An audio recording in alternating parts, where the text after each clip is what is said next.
আসসালামু আলাইকুম বন্ধুরা। আজকে এমন একটা সেটিং শেয়ার করব, যেটা করে রাখলে চোর যদি ফোন চুরি করে, চোর আবার ফোন ফেরত দিয়ে যাবে। তো চলুন দেখা যাক কীভাবে সেটিংটা করা যায়। তো প্রথমে আমরা আমাদের ফোনের সেটিংসে চলে যাব।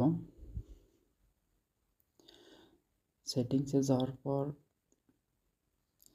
গুগল নামে একটা অপশন দেখতে পারবেন, এটাতে যাবেন অ্যান্ড দেন অল সার্ভিসে ক্লিক করবেন।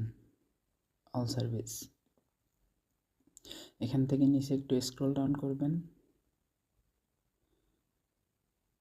একটু নিচে আসলে অপশনটা পাবেন, এখানে দেখতে পাচ্ছেন থেফট প্রোটেকশন, এটা ওপেন করবেন। এখান থেকে থেফট ডিটেকশন লক, এটা এনাবল করে দেবেন। এটা এনাবল করলেই চোর যদি ফোন চুরিও করে তো ফোন ফেরত দিয়ে যাবে ইনশাল্লাহ। তো যদি আমার এই ভিডিওটা ভালো লেগে থাকে অবশ্যই আমার পেজটিকে ফলো করে দেবেন আর ইউটিউব চ্যানেলে সাবস্ক্রাইব করে রাখবেন পরবর্তী সময়ে এরকম ভিডিও পাওয়ার জন্য। আসসালামু আলাইকুম, ভালো থাকবেন সবাই।